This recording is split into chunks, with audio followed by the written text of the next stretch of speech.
look at the book of 1 Samuel. Provided I have time, I may do that song again. Thank you.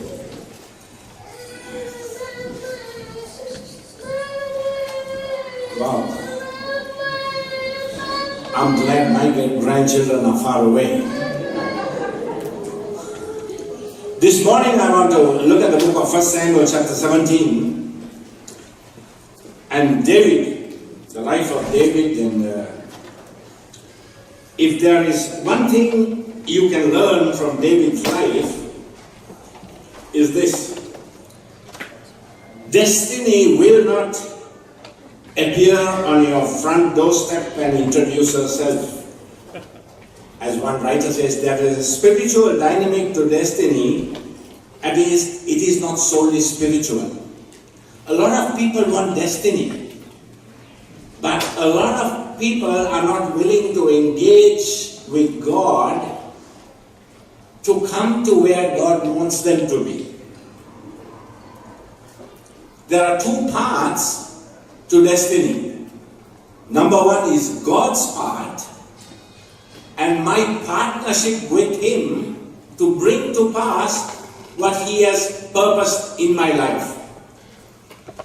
Now it's amazing when I go to the Philippines, where I've just come from, the culture of the church there is, "Pastor, take your rest."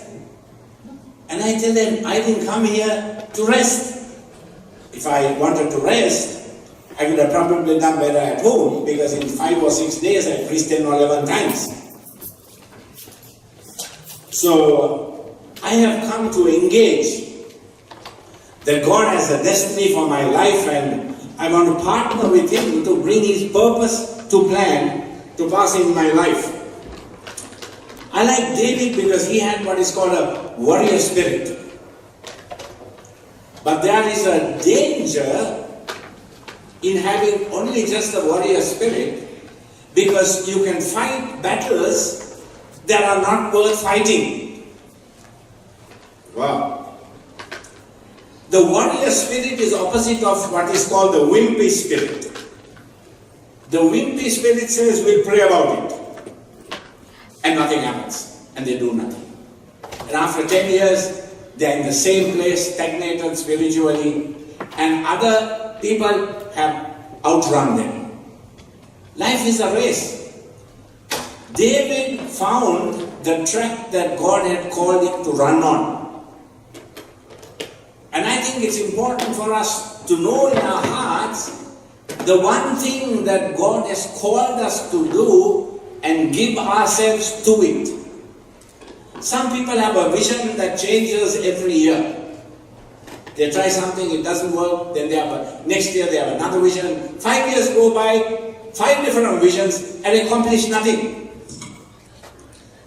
Jesus rebuked the fig tree because it wasn't fruitful.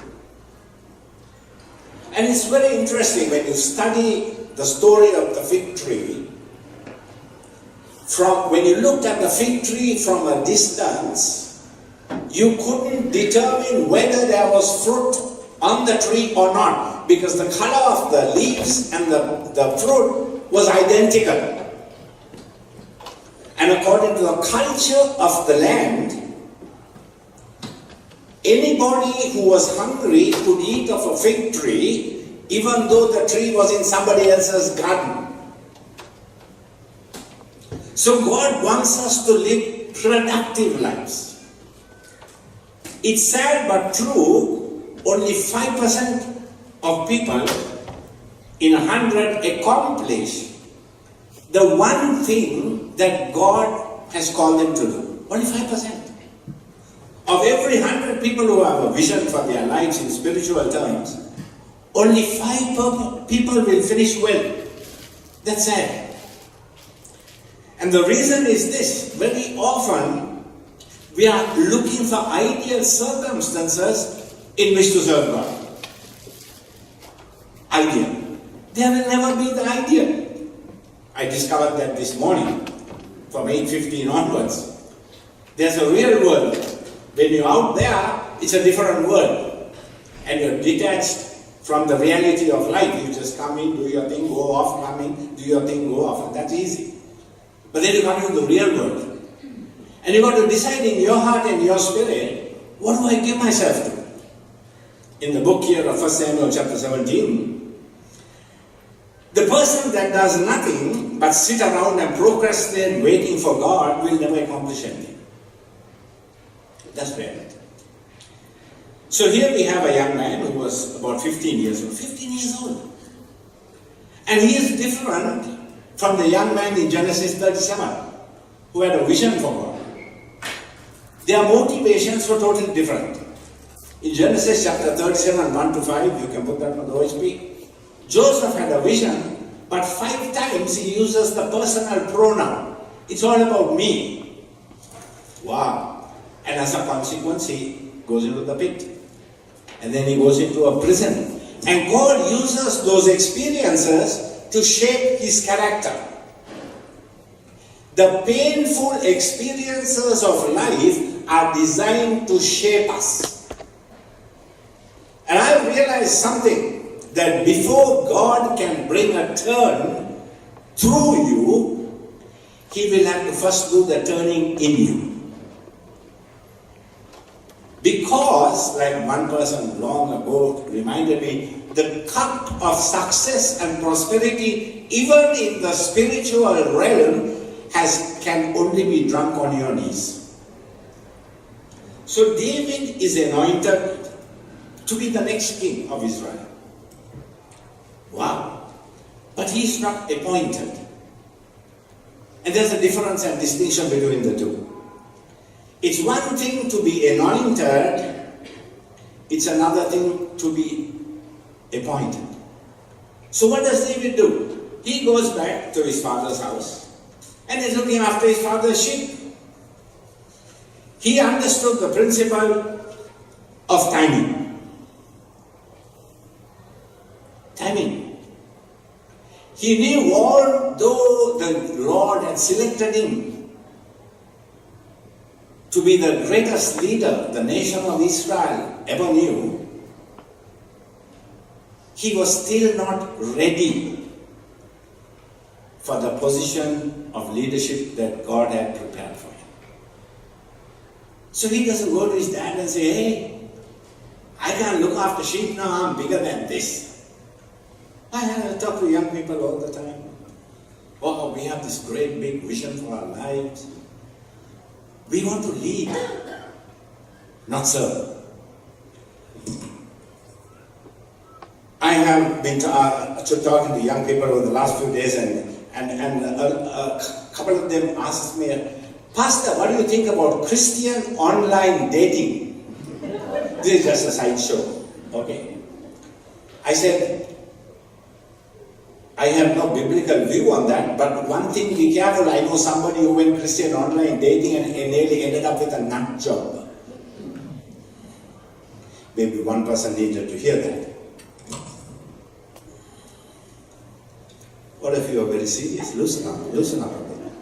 Loosen up a bit. I couldn't let that pass. Can I tell you one more? I was taking off on a flight from Colombo to Lahore. 8 o'clock I was in the gate. This is also just, I have to get this out, get it out somewhere.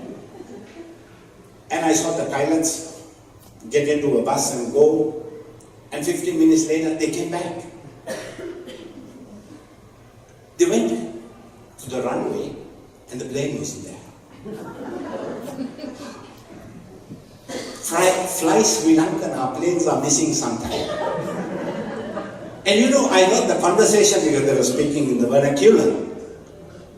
And what they were saying is, the guy who had done the maintenance, who should have put the plane on the runway, had taken off.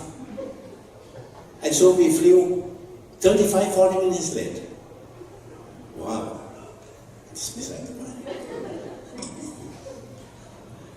It's interesting. Life is interesting up in the sky. So some man asked me, what do you do for a living? I said, I'm in human resources. He said, That must be a great job. I said, yeah, come in. Work here for 1 month. You might go back to where you came from. Don't misunderstand me, somebody said. At times you will have to fight for destiny, but you can't fight your way to destiny. Destiny requires more than just a set of skills. It needs the calling and anointing of God. So David understood that God had a time. David understood that God had a purpose. And he dug deep within himself and went back to looking after his father's sheep. And when he was asked to take sandwiches to his brothers, he did so. Verse 20 of 1 Samuel said, now David arose early in the morning, left the flock with a keeper. David was faithful in the small things. And when we are faithful in the small things, wherever God has planted us, bigger doors will open. It was not David's skills that opened the door of opportunity for him. It was his willingness to be committed to the small things. Jesus repeated this principle when he spoke to his disciples. If you are unfaithful to what is another man's, who will give you what is your own? So I want to challenge you today, wherever you are positioned in the journey of life, be careful whose voice you listen to. There's an interesting thing. Sometimes the voices of old friends, alter egos, for example, the voice that tells you to give the boss a piece of your mind while you're standing in his face smiling. Sometimes people tell the boss off, man. People who always go telling the boss off never end up in the place that God wants them to be. People who get up in the morning and say, I have to go to work this morning because I got a lousy boss. You don't have a lousy boss, you just got a lousy attitude and you need to deal with it. When your heart is aligned with God, irrespective of where you are positioned, you can be fruitful. You can be fruitful. You have to decide whose voice you are going to listen to. A voice that tells you to quit when a situation gets too hard, walk away from a spouse of 30 years, or do something that goes against your values because no one will find out. You meet a man or a woman for the first time and a voice says, that's the one. We all hear voices, but we got to decide which voices we hear. Every day I have to choose whose voice I listen to. And I have to shut out all these other voices so I can listen to the voice of God. 14,000 times in the Bible, God speaks. God wants to speak to us, but sometimes we are not open to listen. Monitoring the voices we follow is critical to our destiny. And so David is on a journey. He listened to his father's voice because he was under his father's authority. There is a structure of authority in life, and our responsibility is to work within it. As wives, God has placed a structure over us of leadership. The husband is the head of the house. Sometimes the husband is the head, the wife is the tail shakes the head. God is a God of order, a God of structure, and a God of authority. And wherever in the Bible authority was violated, there was a serious consequence. Serious. Nobody said marriage is meant to be easy. Hello? But if you and I understand the functions, you see, a man will always function in a different style of leadership to a woman, but somehow the woman always thinks she's right. Not these guys, only the guys over there. I actually know church leaders who turn to their wives and say, "Ma, what does God tell you?" It's God and God. Serious. When you as a man abrogate your leadership and you sit back and you are Mr. Wimp, you can't blame her if she takes charge. It's going very quietly, so I know God is speaking. I have ladies come to me time to time and say, "Can you pray for my husband?" I say, "You married him, you pray for him. It's your call, not mine. Right? I didn't marry him, you did." Oh, those are dangerous topics in the modern day and age. Who cares? I'm serious. I'm serious. And the Bible says in 1 Peter that when there is some disconnect between husband and wife, our prayers are hindered. Hello? We don't hear those things preached about much, unfortunately. So sometimes the block and an impediment to answered prayer in the context of family life is our unwillingness to yield to God's structure. How many of you like the preaching? Put your hand. All the men are putting their hands up. All the ladies are staring. Yeah. It's okay. You know, I think of Abraham and Sarah. Sarai. Whoever. She yielded to her husband. He was a wimp. He's called friend of God. I don't know how, but God is sovereign. Sarah was about 80, was she? 80. She was good looking at 80. Can I tell you one more story? One more. How many? 3 people put your hand up. 3 enough, right? I took my wife out for dinner last night. We were standing there and I saw this guy just looking at her. And I told her, "What's he looking at you for?" "Hello, I'm here." You didn't notice all this happening. You were sitting there, but you were oblivious to the...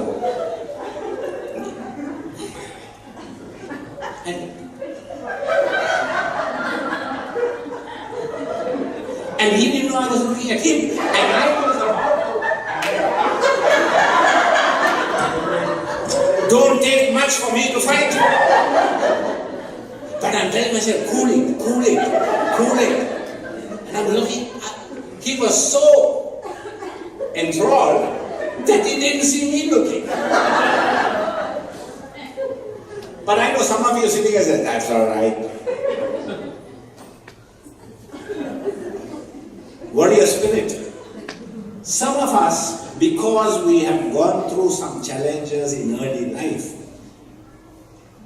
have a warrior spirit. But I've decided from experience and maturity now to choose the fights. Some fights in life are not worth fighting. They drain your life out spiritually and emotionally. So stop the fighting. God has ordained a destiny for you. And if you choose the wrong fight, it can frustrate God's destiny. So David is going down as instructed with some cheese and sandwiches. That one decision to serve changed the trajectory of his life. One decision. You and I never get too big to serve. When the desire to lead, like Joseph, is greater than the desire to serve, you will end up in a pit. Because God will take you there.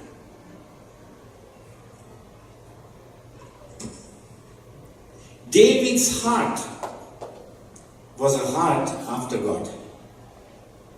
He is one of the most imperfect, dysfunctional men in the entire Bible. Yet, God says, I have found me a man after my heart. So there's a principle there. Beyond the incompetencies and dysfunctions of your husbands, do you see what God sees? Can I take an offering now, man?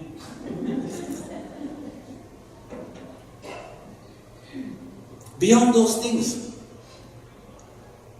look into the heart, because only God can put a dipstick into our lives and measure our spirituality. We can't. I don't judge people because I have no right to sit in the place of God.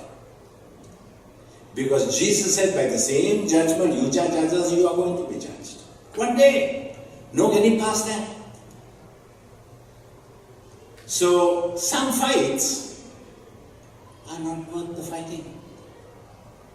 They drain you emotionally. They drain you spiritually. And you have moved away from God's purpose and plan for your life. So David goes down early in the morning and there's a battle being prepared. David, verse 22, left the baggage in the care of the baggage keeper. Once again, we see the principle of responsibility operating in David's life. He's anointed to be king of Israel, and yet he was responsible. He could have turned around and said, that's not my job. He was a steward in the house of his father. And here's the principle. If you serve God in any area of God's house, steward what responsibility has been given to you well. That's all. I'm only a steward. I don't own it. I'm a steward. Something has been entrusted to my care. I will faithfully and loyally do it. That's all. It's no big deal. To destiny. We have policy, I'm going to be up there. Here, before you go up there, just start down here. When all the men of Israel saw Goliath, they were afraid.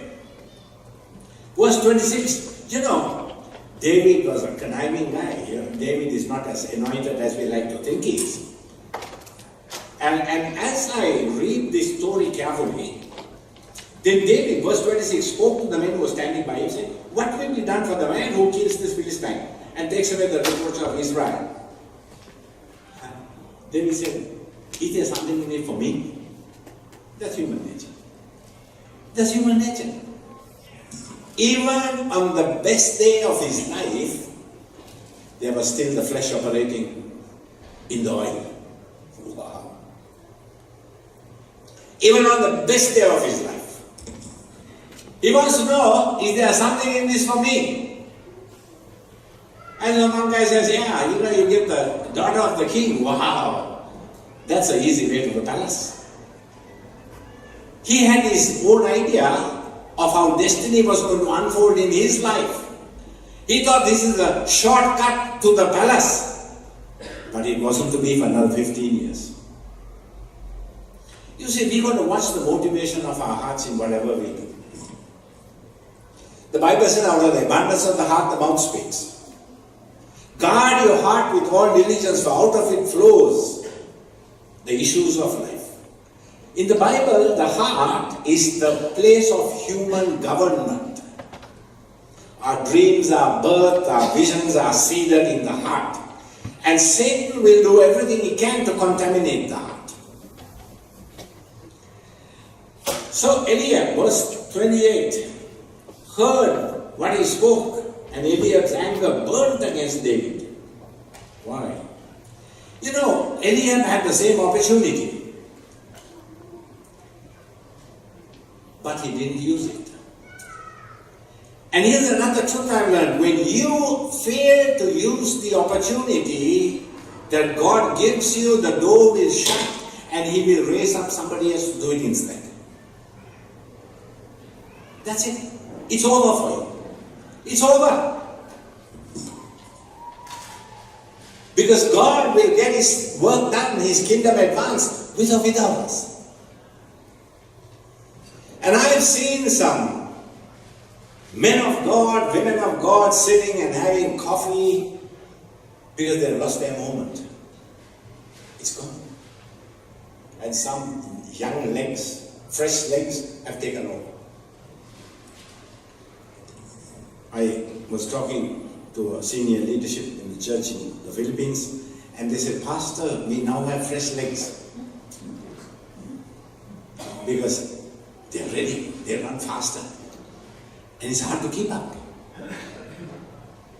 I have to be sharper now than I was 20 years ago, otherwise somebody else will outrun me. You can't preach those old hat sermons anymore. Recycle stuff. It's a world that is changing so quickly that people are demanding more. Is it fair? No, it isn't, but that's the reality. So unless we deal with the reality, we'll be gone. We'll end up with an age carrier. We can't force anyone to stay in church. We can't. That's the reality. We don't change our theology,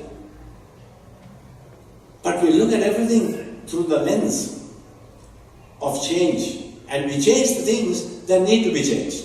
I went to a church in another country, and they asked, how many of you want the church to grow? They all put their hands up. I said, look at these flowers here. They had some flowers.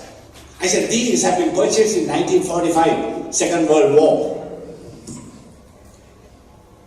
I said, change the flowers first.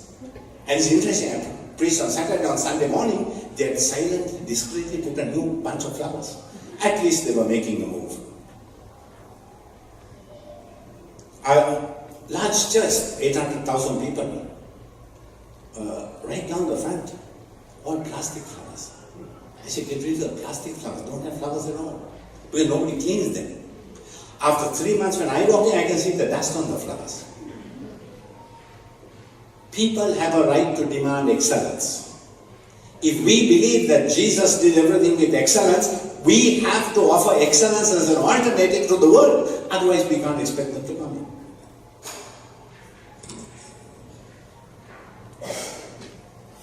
In our lives, in our families, in our homes, we do everything with excellence. When we have a kids' party, we give it our best shot. But when it comes to the house of God, we have a different standard. It doesn't work like that in the kingdom. David did everything with excellence. He refused to be contained by the words of his brother. His brothers tried to contain him, his parents contained him, Psalm 27 verse 10. But David lived a life which said, I refuse to be contained. God has put a deposit of himself inside me, and when I am open to God, he will bring it out. And it's interesting that the people who often try to contain you are those who are closest to you. Jesus could do no miracle in Nazareth, so he moved on. T.D. Jakes, in his book, he says, when you are a person of destiny, you don't stay at the party too long, because you pursue destiny. Because you have more to do with your life than just sitting waffle. In and out.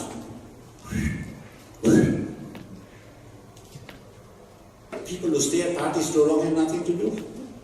That's why they are there. Hello? But if you are a person of destiny, you realize your life has to be worked within the context of God's time frame. And you have to decide what you give your energy to.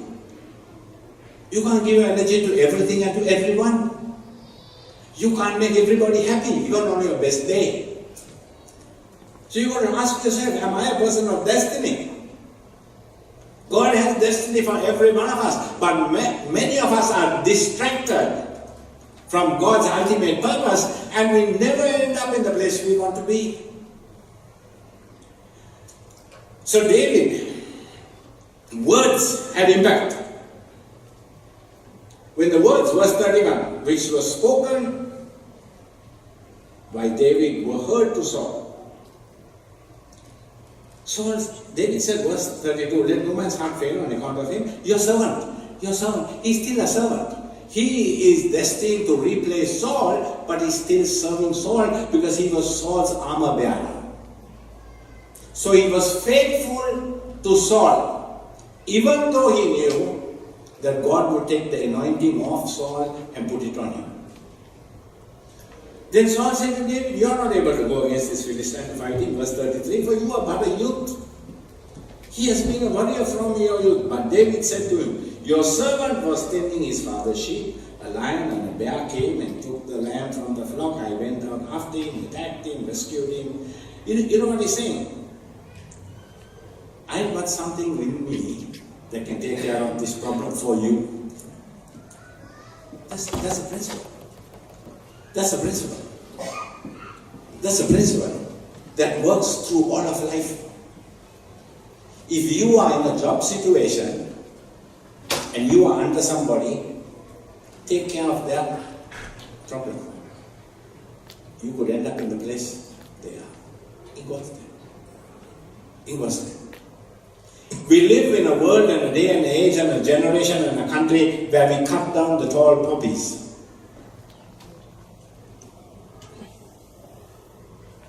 David says, Saul, I'll take care of that problem for you. Saul is afraid. Saul had fear, David had faith. It was a faith that was developed in the back of a desert where nobody was watching. David was developing his gift with the sling, God was developing his heart. And the two have to develop simultaneously. You can't develop only your gift and neglect your heart. You can't develop only your heart and neglect your gift. The two have to go together. Like Al Bundy says, like love and marriage, like the horse and carriage. You can't have one without the other. It's another story in itself. David's words had impact. This isn't pride. This is healthy self-esteem. People who think they have no value will reflect that thinking all through life. It's sad. You know, if the enemy cannot defeat you, he will contain you. I thought you would bring me an offering. If the enemy cannot defeat you, he will contain you. Here. And I feel sorry for some of you. Really, I do. Because you are living contained lives. You're so happy with second best. I don't know about you, but I always wanted God's best. I will never settle for less than God has for me. Arnold Schwarzenegger, I watched something of him on a program, and they asked him, he became the #1 weightlifter or whatever in the world, and they asked him, what was the reason for your success? He said, simple, very simple. I had only plan A, no plan B. So what do you mean? I plan to succeed, not plan to fail. Only plan A. And I changed my understanding of how to do life. Plan B is because I fear if plan A doesn't push through, maybe I can settle for less than God intended. I learned from an unbeliever something that was in the Bible. When David went to fight Goliath, he had no plan to fail. God hasn't called us to failure. We fail by personal bad choices. Sometimes we don't think through what we are doing. We don't properly plan, and then we fail. If you fail to plan, you will fail. David had a strategy that God had given for his life. David carried a vision in his heart which said, this is my highest me. Whatever it takes, I will get there. Wow. That's the type of person I want to connect with. I want somebody who can take me towards my destiny, not away from it. I want somebody who can inspire me, not somebody who will perspire me. That's the type of relationship you want built into your life. Positive, faith-filling, impacting. This is my highest me. Saul, you can't fight Goliath. I will fight Goliath on your behalf. The army is afraid. My brother is not adding anything to my life. But this is my highest me. This is what I have been created for. Your destiny will find you. You don't need to go looking for it under every stone. You don't need to say, I'll just pray about it. I asked another Filipino boy, how old are you? 32, right? They said, Pastor, he's a young man, you want to take him to Australia? Yeah. If he can't find a girl here, not likely to find one over there. Right? So, 32. So I asked him, are you praying? He said, yes. I said, for how long? For 3 years. I said, friend, you better start praying with your eyes open.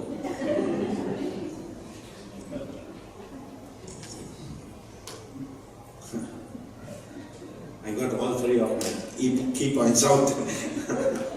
I love those. Oh my dear. David was stepping out into something beyond himself. His outer world hadn't changed, but his inner had. Contained people allow their value and worth to be defined by others. They allow their value and worth to be defined by circumstances or to be defined by struggles. One decision to take sandwiches changed the trajectory of his whole life. You know the story of Darlene Zek? Darlene Zek used to work at Hillsong as a secretary. If I remember correctly, she wasn't very good at it. And then their key worship leader left. And they had to do an album with a big recording company. And so they were stuck for a worship leader. Everything was set up. And so Brian went to Darlene and said, you got to lead the worship. Me. She cut sandwiches at Hillsong. Sandwiches. And so there's a vacuum in leadership. Darlene stepped in there and became one of the greatest worship leaders of Hillsong. All because, number one, she cut sandwiches. Number two, when an opportunity, window of opportunity opened through the sandwiches, she ended up in a place of destiny that even she didn't believe possible. Your gift makes room for you. So if you're working in a context of an office situation, start with the sandwiches. Don't look at the boss's chair every morning and pray over it in Jesus' name.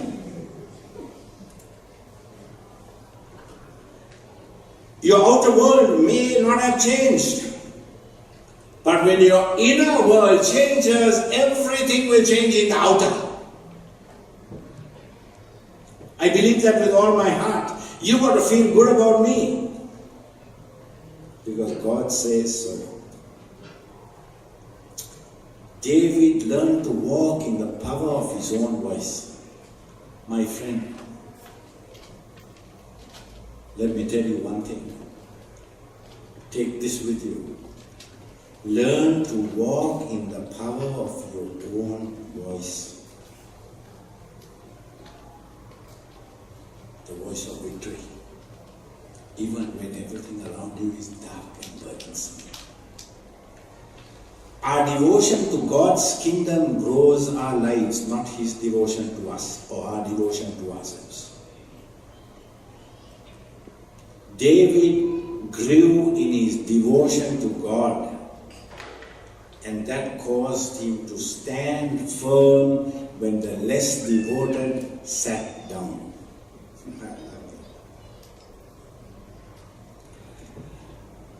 It doesn't matter what somebody else does. Don't engage your energy with somebody else's thing. Try to straighten out somebody else's life. Straighten out your own.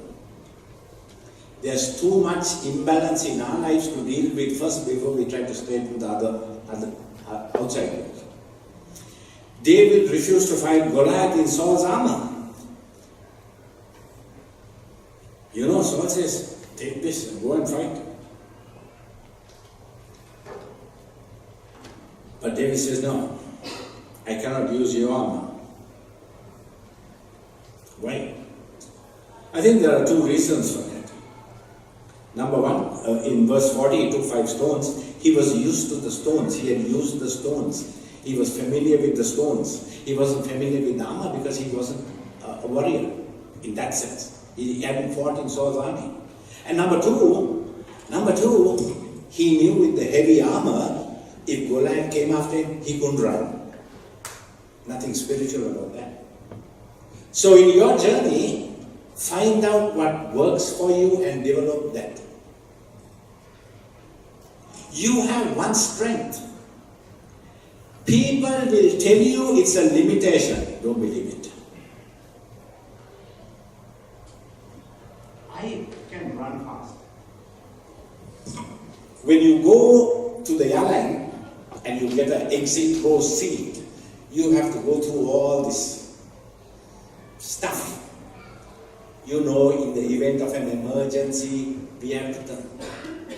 I told the lady at Melbourne Airport, I said, Miss, in the event of an emergency, 35,000 feet in the sky, opening that door won't help anybody. You'll fall into the ocean. So let's get it done quick. She'll do it. I said, you and I, now the warrior spirit is coming. I said, you and I, let's do a 100-meter dash. I'll outrun you. She said, I'll give you the exit row. I said, I'm 74, you were looking around 34, and I'm no. She was 64, I was trying to flatter her a bit, just to get this thing done and get my thing and go. 2 days ago, I looked at a clock in Robinson's, Ermita, and the clock showed 2 minutes to 9. And I had seen a pair of shoes that I wanted to buy my wife. Hello? There's still some generosity left in me. And so there was a guy called Anthony Wade. He's not here, he's like Mr. Universe. I outran him and I went so fast. I went straight into the door. Bang! And on the other side of the door, I saw the sales girl. She goes, and I bounced back. Because God isn't finished with me yet. You got to be a bounce back person. You got to take the hits and say, I am still standing. David refused to fight Goliath in Saul's army because David was true to his own giftedness and strengths. He had developed his gift in the privacy of the sheep pen. And now God was giving him opportunity to display his gift publicly before all Israel. Here another principle. The strength and success of your gifting is determined by your willingness to grow it. It all started with David being willing to turn up with the sandwiches. Not just to show up, but to grow up and mature and to be used by God. So I want to challenge you today. Look at your life. Look at what you are going through. Look at your struggles through the lens of faith and inspiration. God doesn't work on your agenda, but God has a time frame, a timeline for your life and mine. And if you are faithful and committed to it, and if we stay the path and stay committed to God and refuse to allow these distractions to sideline us. Be careful which battles you choose to fight and, waste your time and waste your energy. Stay focused on God and focused on your destiny. What He has purposed for your life, He will bring to pass. David would slay Goliath. He would make some mistakes and bad choices.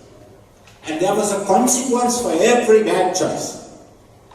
70,000 innocent people suffered because David numbered Israel. David felt with pride. We often focus about David's, his privacy and the little stuff he did there on the rooftop. But he felt with pride. End of his life, he numbered Israel. And 70,000 people died. Wow. You would think. And yet, he was able to move past those limitations because he said, I have sinned. He didn't pass the responsibility of his failure on somebody else. He said, I made a mistake. I messed up.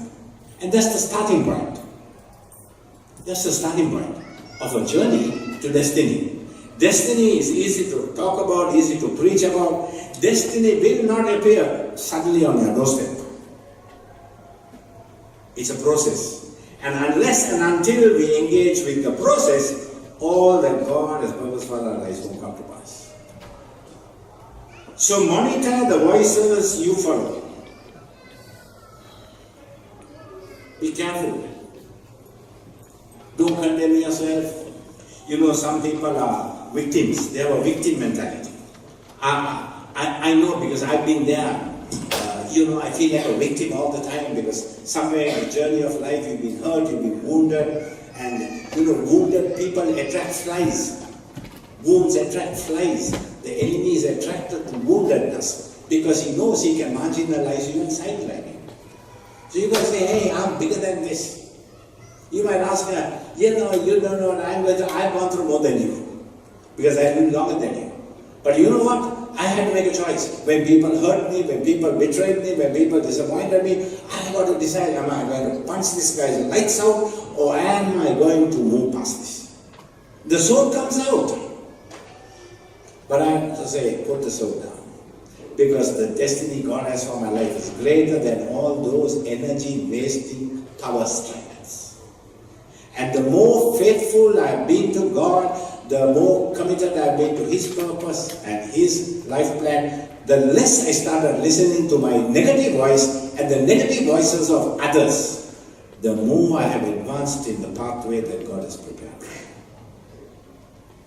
So God has a plan, but we have to partner with Him. We have to work together with Him, and He will open doors for you in His time, not yours. Ecclesiastes 3:11 says, He makes all things beautiful in His time. Shall I pray? Our Father,